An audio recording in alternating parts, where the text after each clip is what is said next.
de la urgencia, jefe técnico, jefe de la urgencia de Temuco, fellow de ultrasonido de la Universidad Católica y miembro y el encargado del podcast de Medicina Urgencia. Adelante, Nico, gracias.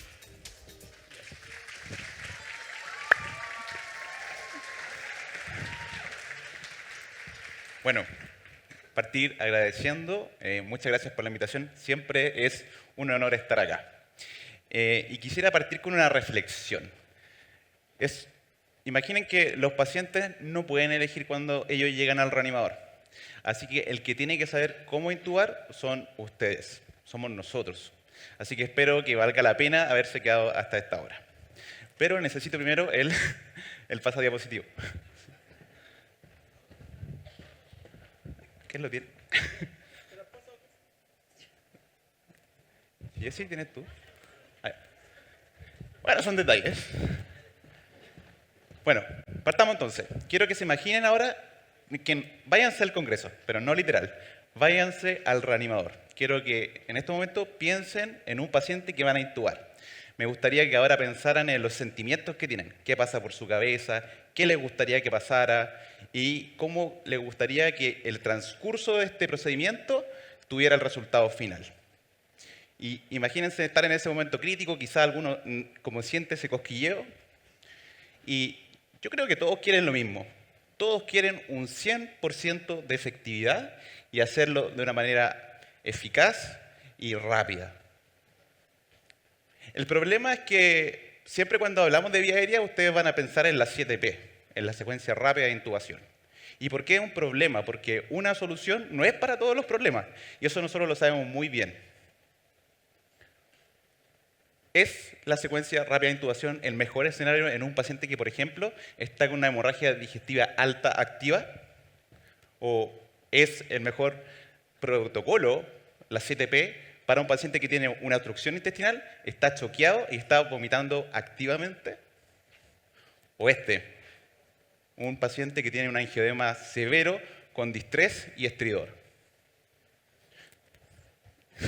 ¿A quién le gustaría enfrentarse a este paciente, por ejemplo, si llega por un TEC? A nadie, ¿cierto? Y la pregunta y la reflexión es, ¿son las 7P acá la solución? ¿Es la secuencia rápida de intubación? No. Así que hoy día me pidieron que habláramos de 3 escenarios. Vamos a hablar entonces de estos 3 escenarios haciendo 3 casos clínicos y voy a invocar a 3 personas que me van a ayudar. Caso clínico número 1. Imagínense que están en su reanimador, llega un paciente de 50 años, tiene antecedentes de cirrosis, varices esofágica, está con hematemesia activa, no protege la vía aérea, usted tiene una bránula 14, le está pasando 2 unidades de glóbulos rojos y está con noradrenalina. ¿Cómo lo va a intubar? ¿Qué es lo que usted necesita? Y acá les vengo a presentar el primer protocolo. El protocolo de SALAD, que es el protocolo asistido de aspiración y descontaminación activa en tu laringoscopía. ¿Y por qué este escenario es tan malo? ¿Qué lo hace tan maligno? Y esto está descrito en la literatura. Y si ustedes revisaran cuáles son las causas de intento de intubación fallida al primer intento, se darían cuenta que este ocupa el segundo lugar. El primer lugar es el edema de la vía aérea y el segundo lugar es el sangrado. Y imagínense que ustedes fallan la primera intubación y después tienen que ventilar, distendiendo más el estómago y haciendo que el paciente vomite más sangre. Pésimo escenario. Así que vamos con los materiales que necesitan. Y quizá alguno pudiese criticar y decir, ok, pero ¿lo intubamos con un laringoscopio directo o con un videolaringoscopio? También me podrían decir que, oye, ¿qué pasa si se mancha la cámara se empaña y no puedo ver nada? Y tranquilo que esto también ya está estudiado y en la vía aérea contaminada da lo mismo con cuál laringoscopio van a usar, si el directo o videolaringoscopio, no existe ninguna diferencia. Parece que entonces que eso no hace la diferencia en los resultados. Y entonces el oro acá está en el método de aspiración. Y esto que ustedes están viendo en pantalla es la sonda con la que probablemente trabaja el 90% de la gente que intuba pacientes en el reanimador. Una sonda antigua que se creó en el año 1907 para poder aspirar toda la sangre de un campo quirúrgico. ¿Cuál es el problema de eso? El problema es que cuando ustedes están intubando a un paciente con vía aérea inundada, tienen coágulos, restos de choclo, a veces un pollo, entonces no sirve y se tapa, ¿cierto? Entonces el doctor Ducanto, que es el mismo autor de este protocolo, inventó este catéter.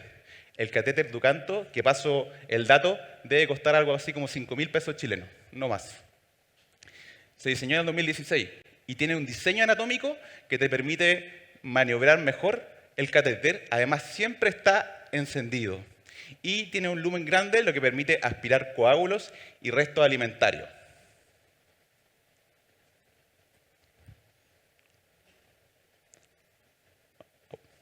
Perdón.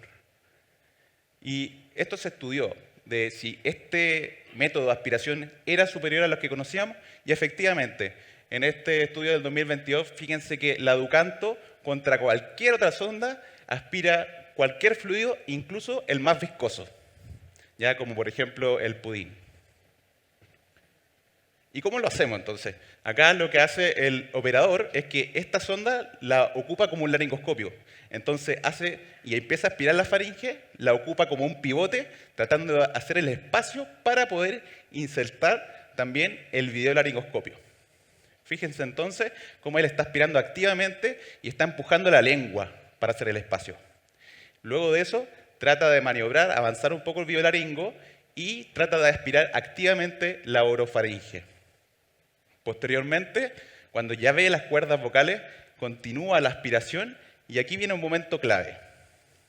Él lo que hace es retirar la sonda y pasarla al lado izquierdo.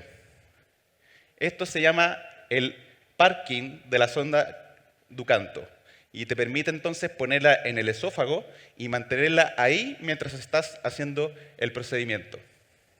Puedes o no ocupar el buggy y después de eso todo se te hace un poco más fácil. ¿Sí? Estupendo. Súper, terminamos con el primer protocolo. Vamos entonces con el caso clínico número 2. Imagínense que están trabajando en urgencia, paciente de 45 años, diabético, 3 días de disfagia, aumento de volumen en la zona mandibular, comienza con dificultad respiratoria y estridor. ¿Cómo van a manejar la vía aérea aquí? Difícil, ¿cierto? Esto es una vía aérea anatómicamente muy difícil. Entonces, algo que les puede ayudar es la intubación, el protocolo de intubación Vigil. ¿Y por qué Vigil?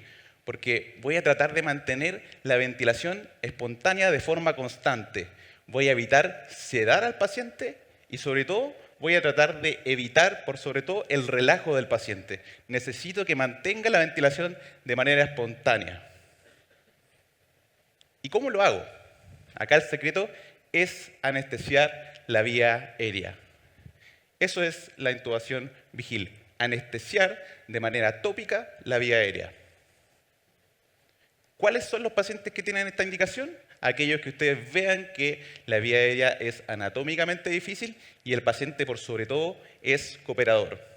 También está descrito en la fisiológicamente difícil y yo le puse asterisco porque es re complicado tratar de que un paciente acidótico o inestable te coopere. ¿Y cuáles son las contraindicaciones cuando ustedes no deberían hacer? Obviamente si el paciente está agitado, si es que tiene una vía aérea inundada o está con hemodinamia inestable. ¿Qué materiales necesitan? Y aquí sí es importante tener un buen mecanismo de intubación, un buen dispositivo. Estamos hablando de una vía aérea anatómicamente difícil, así que lo ideal es tener un anfibriobroncoscopio o un videolaringoscopio. Y esto es un proceso. El proceso es un continuo entre secar y preparar al paciente, anestesiarlo, intubarlo, luego sedarlo. Después de intubarlo viene la sedación y luego los cuidados de posintubación. Solo para recalcar, por favor, esto es sin parálisis e idealmente sin sedación. Esa es la idea, sin sedar al paciente. ¿Se puede aplicar? Sí, pero yo creo que rompes con el protocolo original. ¿Cómo lo hacemos? Atropina para ir secando, porque si tengo una vía aérea inundada, la lidocaína no va a llegar al sitio efecto. Entonces, ocupen gasa, aspiración y atropina. Preparemos bien al paciente. y luego conocer qué es lo que estamos haciendo. Primero tienen que saber cuál es la inervación de la vía aérea. La vía aérea tiene inervación por 3 nervios: el trigémino, el glosofaringeo y el vago. Y tengo distintas formas de poder aplicar la lidocaína tópica. Esto, por ejemplo, es lo que yo tengo en nuestro hospital. Tenemos lidocaína en gel 4% y tenemos una lidocaína en spray al 10%. Y también existen estos dispositivos que son un poco más avanzados. Es un atomizador de lidocaína y eso te permite llegar un poco más profundo a la zona de la orofaringea y también laringe. Pero tranquilo, que si usted no tiene estos dispositivos, pudiese también aplicar la lidocaína nebulizada. Y este es el primer invitado. Esto es como boicotearse uno mismo. Mucho más joven, ¿cierto? Sin cana, poco más flaco. Pero les puse esto para que se recordaran de algo. Cuando yo haga la intubación vigil, acuérdense en bloquear los 3 nervios. Hagan lo que hagan, son 3 nervios que tienen que bloquear. Entonces, por ejemplo, para el trigémino tengo el gel de lidocaína, para el glosofaringeo tengo el spray de lidocaína y para el vago o el nervio laringeo recurrente tengo lidocaína nebulizada, por ejemplo. Segundo invitado, Sebastián Ramírez, del equipo de VAE, unos cracks de la vía aérea. Siempre hay alguien más loco que uno y él hizo este video hace 2 años. Y fíjense, él también está haciendo lo mismo, bloqueando los 3 nervios, trigémino, el glosofaringeo, y este dispositivo es mágico porque le permite angular la punta y con eso apunta más a la laringe, la atomización de la lidocaína. Pero él llegó a otro extremo que yo no llegué. Yo creo que siempre hay un hueón más loco que tú. Siempre hay alguien más loco que tú. Es un desastre. Yo no llegué a tanto. Un aplauso para Sebastián Ramírez, que está en Punta Arenas.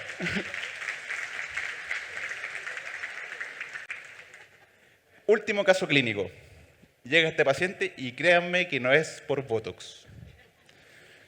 Caso clínico número 3, paciente de 30 años, ingresa aumento de volumen de la lengua, de los labios, distrés respiratorio, no responde a la adrenalina, está agitado, hay que intubarlo y usted trata de intubarlo, no puede y no puede ventilar. Y acá el escenario de no puedo ventilar, no puedo oxigenar es probablemente el más crítico de la vía aérea y afortunadamente el menos frecuente. Pero usted tiene que estar preparado. Y antes de eso, yo creo que lo primero es el autocontrol. ¿Vale? Tenemos que ocupar las técnicas de respiración y quizá hacer como que te haga coaching el Nico Mazú. Usted puede, ¿cierto? Nada imposible, ni una weá. Y en esa instancia, cuando hay mucho estrés, siempre ayuda a las herramientas cognitivas. Esta es una muy buena herramienta cognitiva. El Vortex Approach lo que hace es hacer como un continuo, como un remolino, tus opciones para poder intubar o manejar y abordar la vía aérea. De esa manera no se te olvida qué hacer. Entonces, por ejemplo, si tú no puedes intubar, puedes ventilar con un dispositivo supraglótico o, por ejemplo, puedes ventilar con la bolsa máscara y siempre haciendo algo distinto.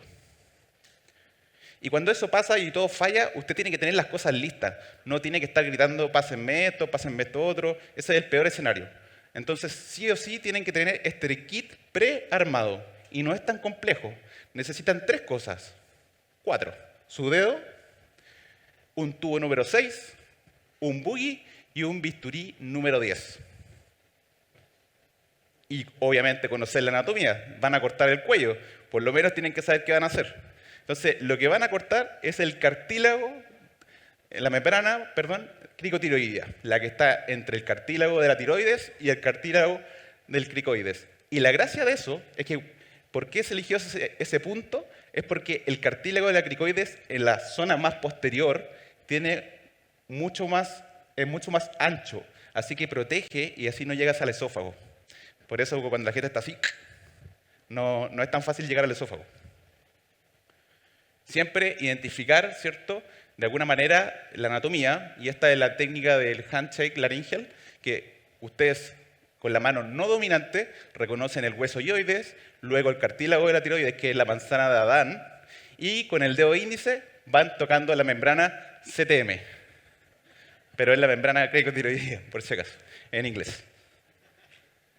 Y, si no pueden, una cosa que yo ocupo mucho, siempre, ultrasonido, ya lo colocan de manera longitudinal, van a ver este collar de perlas, ¿cierto? Que son los anillos traqueales, luego el cartílago cricoides y luego el cartílago de tiroides. Entre esos dos espacios está la membrana. Y yo creo que el buen tip de esto es que los pacientes muy obesos que uno se prepara antes, puede marcarlo con una aguja. Entonces tú pones ahí la aguja, marcas, retira el transductor y haces ahí tu marquita. Perfecto. Y aquí entonces tenemos que ocupar esta técnica del tubo, bisturí y boogie y el dedo, ya que es más o menos así, pero aquí voy a traer a mi tercer invitado. Esta es mi señora, ella es la guapa inteligente de la familia y también hace contenido, su podcast se llama Alfa Anestesia y tiene un video maravilloso que me prestó. Esta es, en el fondo, cómo se hace una crico de urgencia. Entonces, fíjense los materiales que tiene, son solo 3, boogie, tubo, el bisturí. Entonces, hace una incisión horizontal, ¿cierto? Luego giran 90 grados para poder abrir en la zona, mete el boogie y luego introduce el tubo tratando de ir atornillando el tubo en la vía aérea. ¿Qué cosas pueden pasar? Probablemente un sangrado venoso. Va a sangrar el paciente. Ojalá que no sea un jet arterial, es probable que por la irrigación sea venoso. Así que no se asusten, continúen adelante. Y acá lo clave es entrenarse y simular, porque el paciente no elige en quién está de turno, son ustedes los que pueden hacer algo activo. Y acá la clave es entrenar, y lo que nos dicen los estudios de simulación es que al menos ustedes debiesen hacer este procedimiento simulado 5 veces, e ideal hacerlo una vez al año. Y de esa manera tener un manejo correcto de esta situación. Así que como conclusiones finales, antes que se vayan para la casa, ser médico de urgencia exige ser un experto en vía aérea. Ser experto en vía aérea exige elegir el mejor protocolo para la situación. Y la situación más urgente, el no puedo ventilar, no puedo intubar, exige entrenarse y además no olvidar simular. Muchas gracias y espero que hayan tenido una muy bonita jornada. Muchas gracias al doctor Nicolás Rojas.